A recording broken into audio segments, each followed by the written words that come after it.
And that's just a brutal, uncomfortable truth for some. All right? But go ahead. Free from guilt. Free from guilt. Oh my God. Okay? Whiteness. This is the definition of black. It says opposite of white, dirty. So, dirty people. In the gate. So once again, someone calling themselves black, you just dirty people. Go ahead. Messy without light. Messy people without, once again, you bunch of low IQ dumbasses. You don't know anything. Read, Dark. Illegal. illegal people. Yeah. Smuggled. You got smuggled. Disastrous. No, so that's power. That's enough, brother. So it's enough. So the meaning of words are very important. And so black and white is a made-up social construct. And I give you another a bit of interesting information that you can go look up for yourself. Whiteness did not exist before 1681. They created that label for themselves in 1681 in Virginia. Is when they began to call themselves white people. All right, and with this whiteness, and that was something that a particular group of white people came up with, so that so that they can appease the other white people, because what was happening in the 1600s is that poor white people and poor so-called black people were both being poor and screwed over by the wealthy elite class, which is the same people who are screwing over the so-called white and black people today. All right, but keeping them divided. That part is true. Little hats. Yeah, with the little hats on those guys. Let's just be honest about it. No disrespect intended. It's just the truth. And no anti-nothing.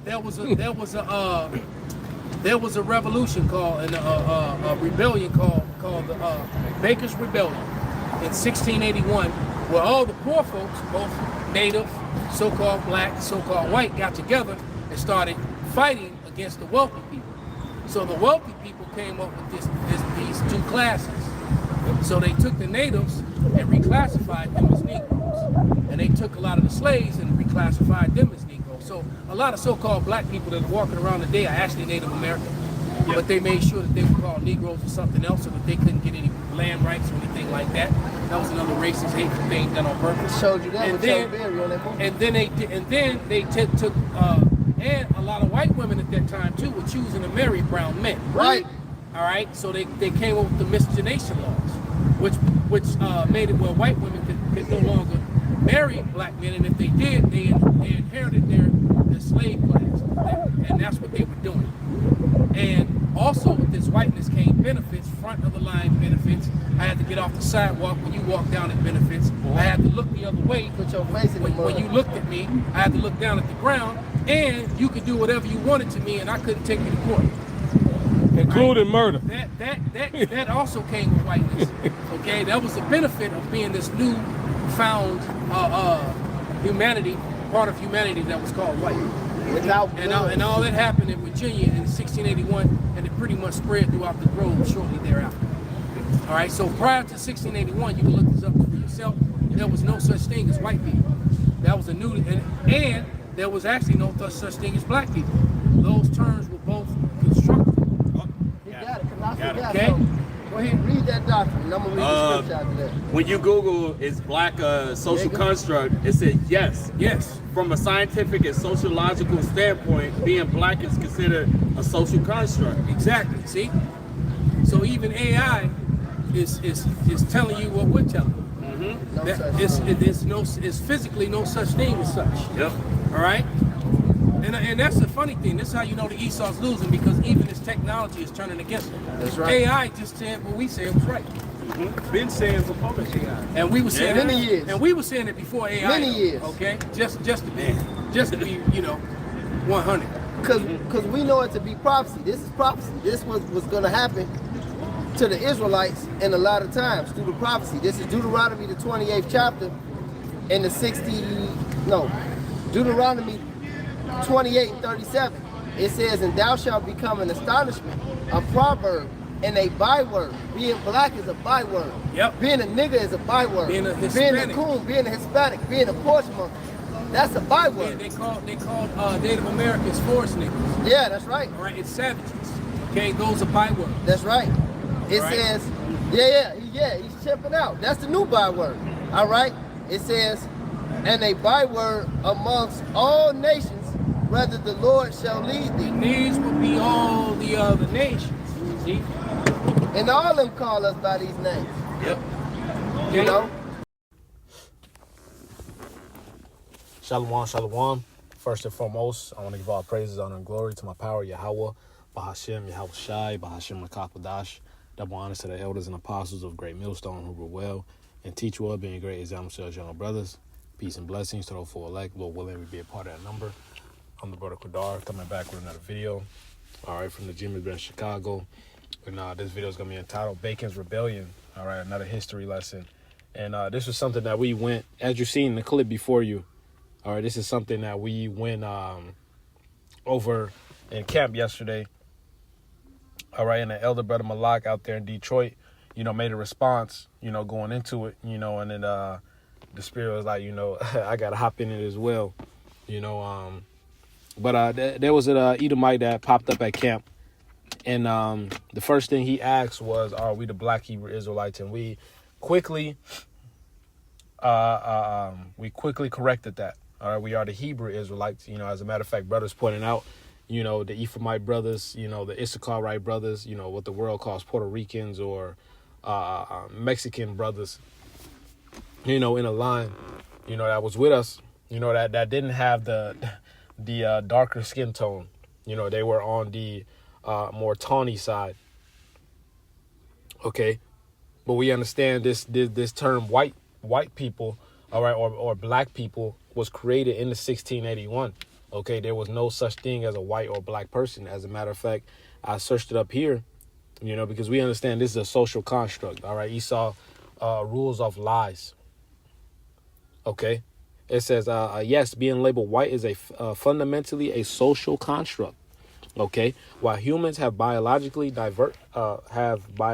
diversity and varying levels of skin pigmentation, the concept of a unified white race, all right, quote unquote white race, okay, is a sociological and historical invention rather than a genetic or scientific fact. Okay, so this was it was an invention, man, you know. So Esau just rules off of lies. All right. And we know about this guy, Nathaniel Bacon. As a matter of fact, I got a clip after this video that I'll play, you know, after I bring the precepts out, you know, and that'll be the end of the video, you know, but this dude, on Gad's land, you know, and when they denied him, hey, this nigga took offense of it, man. You know, so he did what Esau does. Okay. Being a slimy devil.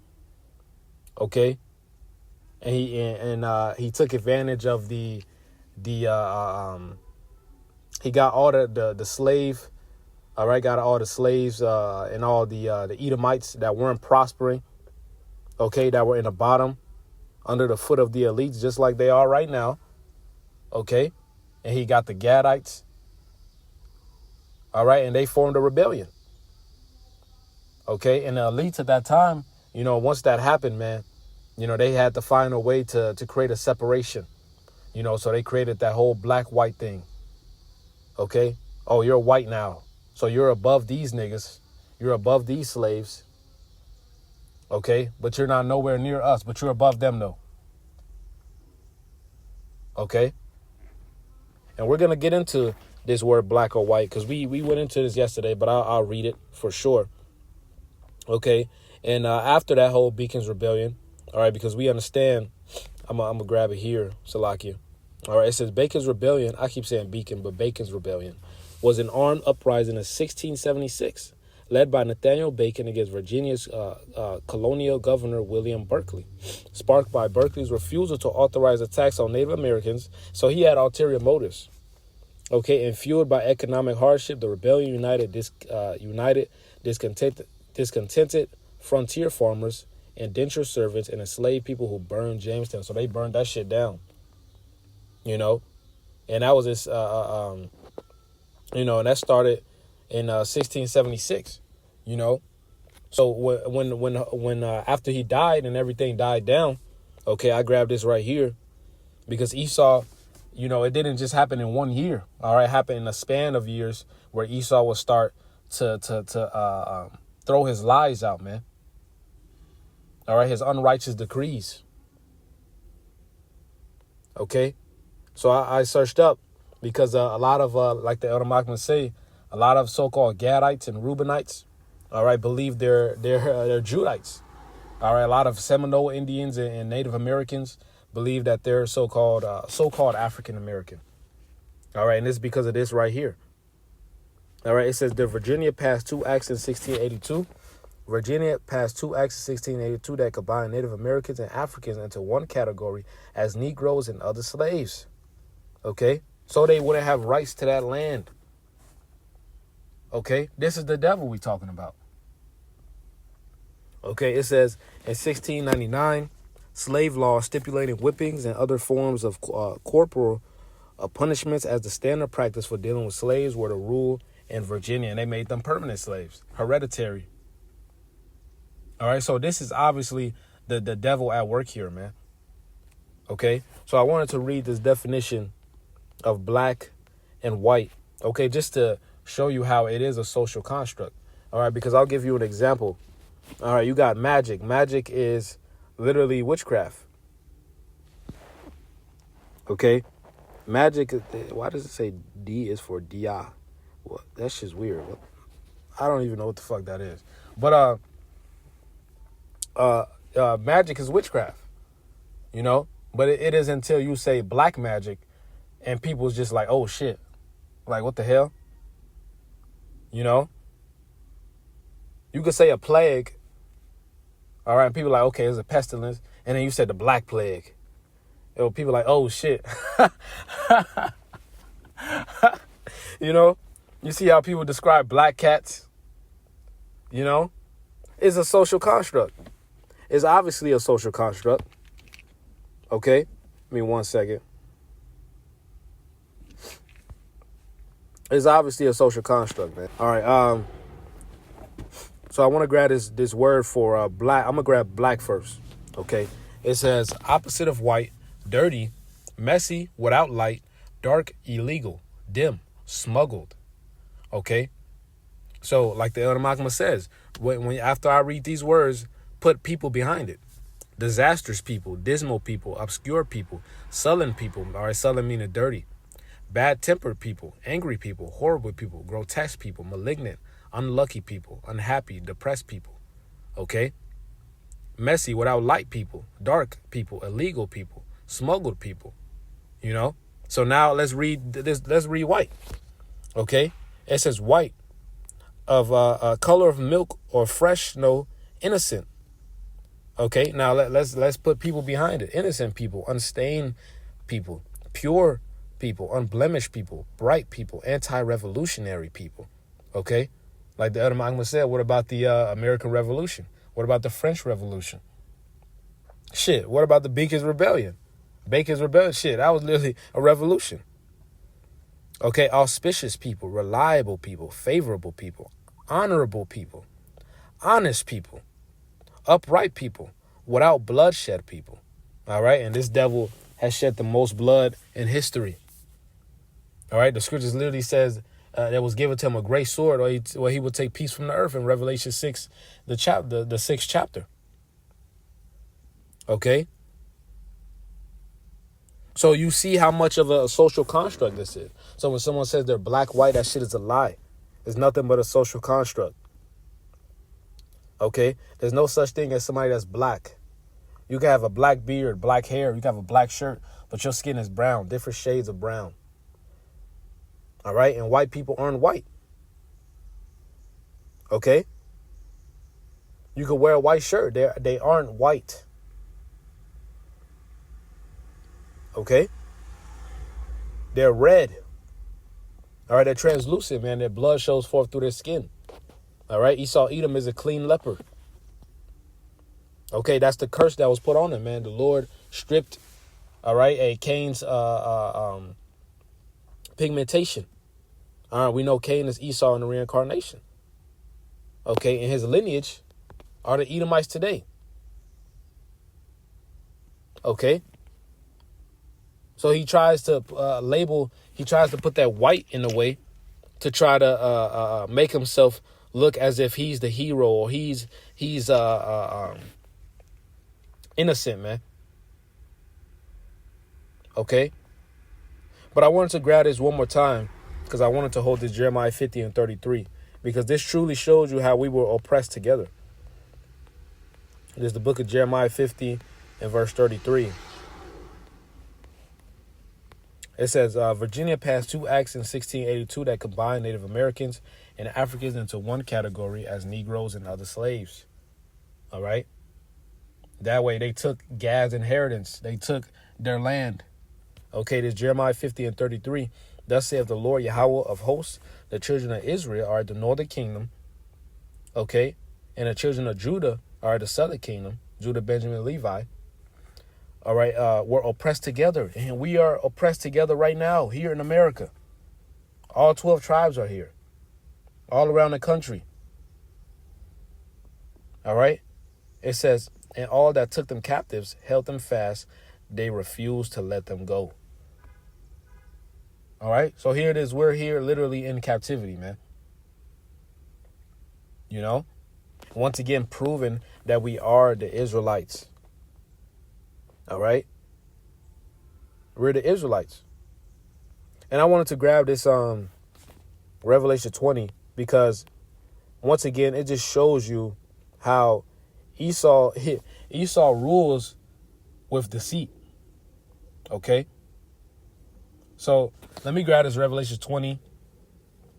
I'll start at 1. It says, and I saw an angel come down from heaven, having a key to the bottomless pit and a great chain in his hand. And when we know that angel is Yahweh Shai. And the bottomless pit is what the world calls Europe. Okay. Which is Asia. Okay. That's another social construct. Okay. Because Europe is Asia. Europe is not its own continent. Once again, going into the lies that this devil pushes out. Okay. So it says, and he laid hold on the dragon, out that old serpent, which is the devil, and Satan, and bound him 1,000 years. Right. The pagan Roman Empire fell. And after, though, you had the Holy Roman Empire spring up, and the Israelites were ruling, quote unquote, Europe or Western Asia in the Dark Ages for that 1,000 years. Okay. So I'm going to read verse 3. This is the point.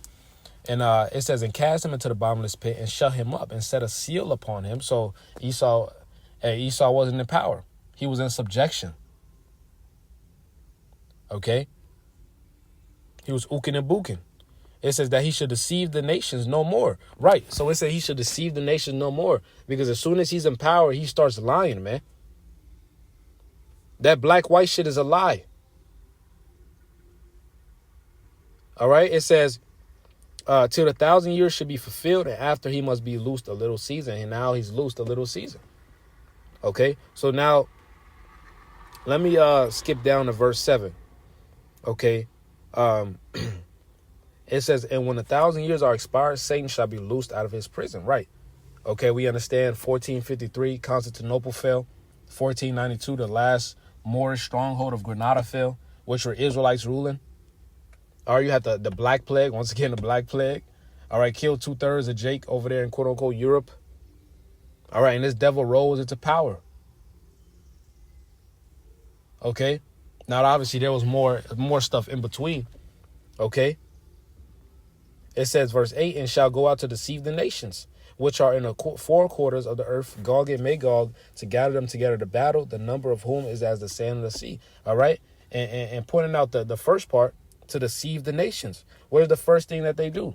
Pope Alexander painted his son Cesare Borgia as Yahweh Shai, whom the world ignorantly calls Jesus.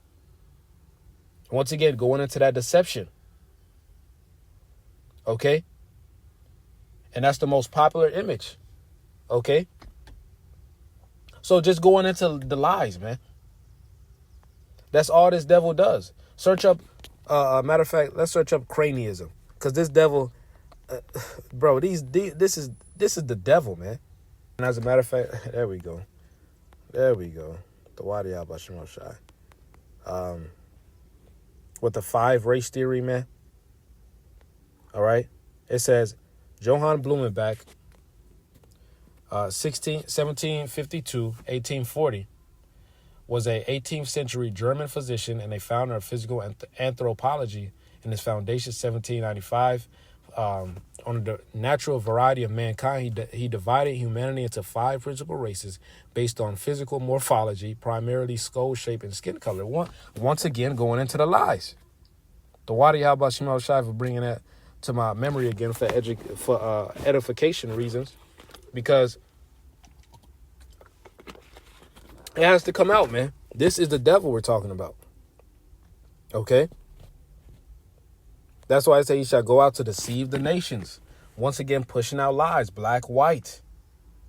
All right? Look at this nigga, Johann Blumenbach. All right? All this devil does is lie, man. Okay? And that's exactly why he's going to get fucking destroyed. All right? So let me grab this 1 Timothy 6:20. All right? Because this is a part of the false science, so-called, man. Science falsely so-called. 1 Timothy 6 verse 20.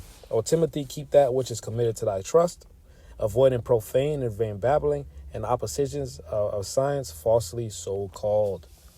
Okay? And this is a part of that false science that this devil pushes, man. Okay? This dude is a devil. Hey, this is a social construct, man. This is the devil right here. Okay? Look, he got the nigga with the big ass lips, black as fuck. Look at this nigga. All right, hey, this is the devil, man. You know? This is the devil, bro. This nigga Esau is wicked, dog. He has to go. He absolutely has to go, man. You know? But let me grab this Isaiah 10, man. This nigga Esau wicked as hell, man. All right? Isaiah 10 and verse 1, it says, woe unto them that decree unrighteous decrees and that write grievousness which they have prescribed. Okay, it says to turn aside the needy from judgment and to take away the right from the poor of my people, that widows may be their prey and that they may rob the fatherless. And that's exactly what this devil has done. Look, he's taken their inheritance. He's labeled them as quote unquote black people. All right? They're no longer natives. Oh, you're not a native no more. Okay? You're a nigger now. All right? And like the Elder Malcolm said, they used to call them tree niggers. All right? Like, you're a black nigger now, man. You don't own this land. Okay? Once again, this is the devil. He has to go. He gotta go. He absolutely he absolutely has to go. Okay? His hatred is evident, man. And history proves it. Okay? And this is, the scriptures say he had a perpetual hatred towards our people. Okay? This is something that has gone on from the beginning. This is an ancient beef. Okay? I will put enmity between thy seed. All right, as the scriptures say, this is an ancient beef that Jacob and Esau got, man. All right? Let me grab this Psalms 94, man. And I'll grab this Psalms 144. Just the book of Psalms 94. Matter of fact, let me grab this Psalms 144 real quick. Psalms 144 and verse 11, it says, rid me and deliver me from the hand of strange children. Okay. Talking about these heathens and mainly Esau, Edom. It says, whose mouth speaketh vanity and their right hand is a right hand of falsehood. All right. All this devil does is push out lies, deceit.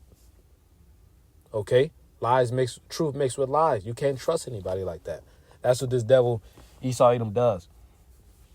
You know, you can't trust a nigga like that who on every lie, every truth, he tells you 5 lies. Can't trust nobody like that. Okay? But that's what this devil does. He just pushes out nothing but lies, man. That's how he rules. okay, to make himself the good guy, when all he's done is rape, rob, and murder this whole fucking world, man, stealing their heritage. All right, and what he's doing is he's running away from being Esau Edom. He's trying to. That's why the scriptures say Cain will be a fugitive. This devil claims to be everybody. All right, kick Japhet out of quote unquote Europe, claim to be the Greeks. All right, started doing what the original Etruscans do. All right, the Greeks. All right, even the Romans, were the original Romans, were Japhites as well. All right, now Esau claims to be those people. All right, hey, when they took over Egypt, all right, the Ptolemaic dynasty, they started putting on the apparel of the Egyptians. Esau doesn't have a heritage, man. All he does is steal. All right, hey, a brother always say the only thing Esau created was the patent office. You know? Hey, this nigga just claims to be everybody. You know? But an Edomite. Okay? So, we got the Psalm 94 and 20. It says, shall the throne of iniquity have fellowship with thee, which frameth mischief by law? And who's the throne of iniquity? Esau Edom. Okay? Which frameth mischief by law. Okay? Hey, this nigga fucks you over by his law. His pen.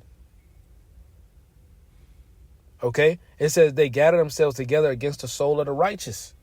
He's plotting against the just, as the scripture says. It's always to further push the Israelites down and to further put him up and condemn the innocent blood. Okay? Hey, just like those Edomites were doing before the Bacon's rebellion, they're doing it now. These Edomites are starting to rebel. Okay, because the elites have not shared the inheritance. All right, the Amalek has not shared his inheritance with his Edomite brethren. Them niggas is through right now. Them country boy Edomites are through. Okay, this the book of Psalms 58 and verse 3. The wicked are estranged from the womb. They go astray as soon as they be born, speaking lies. All this devil does is lie. Okay? To deceive the masses. Okay? You got all these memes of fucking on Instagram. Remember who you are, a white boy or a white girl. And none of them involve rape, robbery, and murder. You know, y'all forget that, huh? All right, it's the fucking devil, man. All right, it says, verse 4, their poison is like the poison of a serpent. All right, going into his philosophies. All right, and his poison, it leads to death. All right, this devil does the exact opposite of what Yahweh Shemel Shai pushes. Okay, anything opposite of what the Lord pushes is a death style, man. This devil got the whole earth living a death style, man.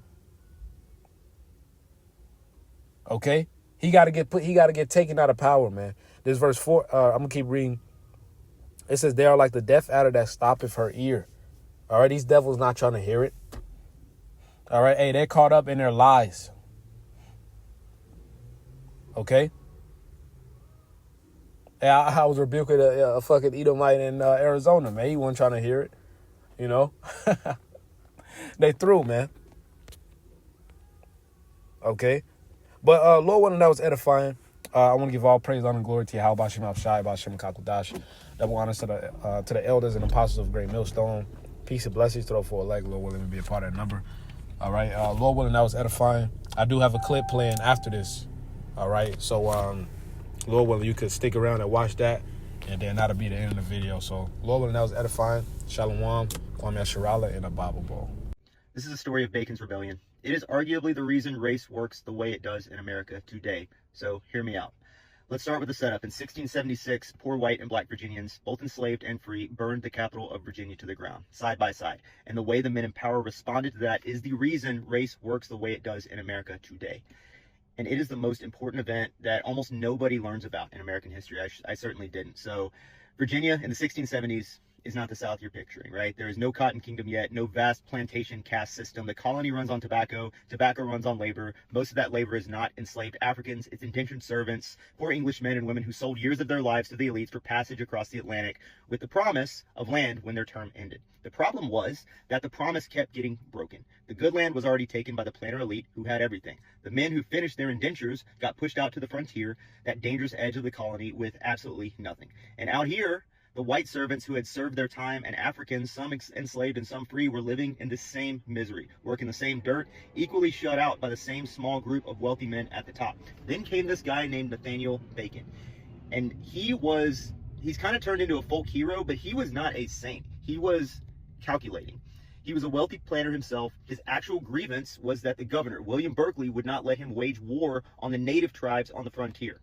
This rebellion started as a land grab, dressed up as protection. Bacon wanted to take native land, and Berkeley said, no, you can't do that. And if that move sounds familiar, it should, because Bacon is one of the oldest figures in politics, the populist demagogue, right? The insider who turns his own class and goes looking for power in the crowd his class ignored.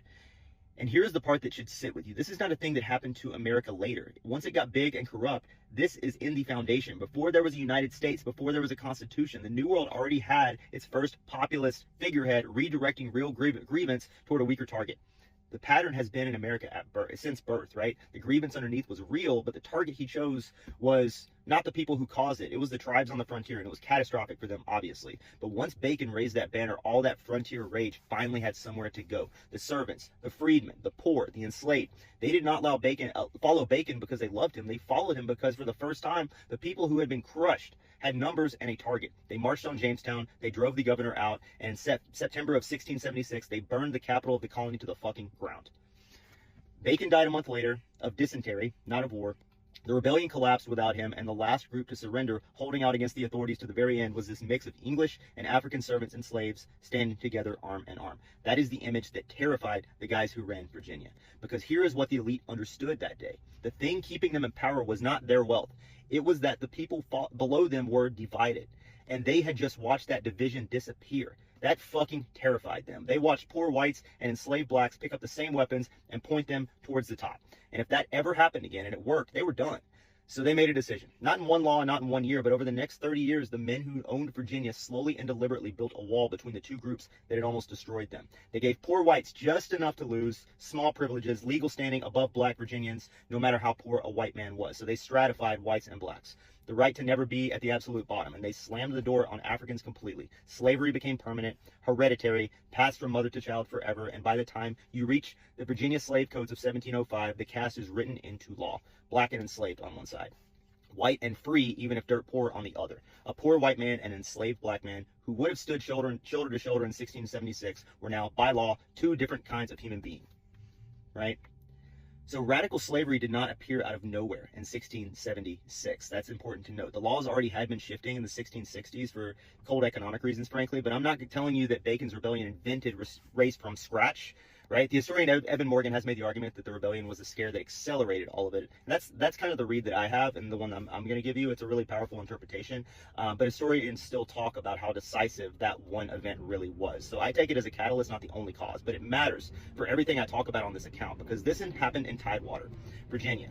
Is the planter aristocracy nation. The gentry, the manor houses, the inherited power, and the caste operating system they wrote after 1676 did not stay in Virginia. It got exported south and west into the Black Belt, where it was run to its absolute extreme. One nation, Tidewater, authored the code. Another nation, the Deep South, ran it to the extreme that tore the country in two.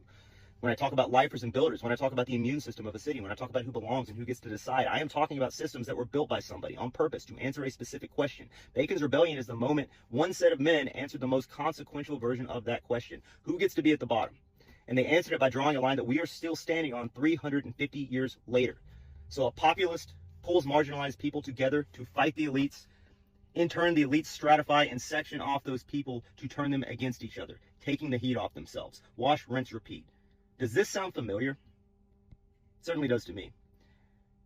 So take this away, if nothing else from this video. Knowing why these arbitrary lines between you and other people exist is the first step in eliminating those lines altogether. learn your history. It's helpful to contextualize what's happening today. I'm not going to draw any conclusions to that, but I'll let you kind of, think for yourself, and hopefully this helps you think about things a little bit differently. So that's my rant for today. If you agree, if you disagree, either way, chop it up in the comments. Keep it civil. I know this is a loaded topic, and I'll catch you guys next time. Peace.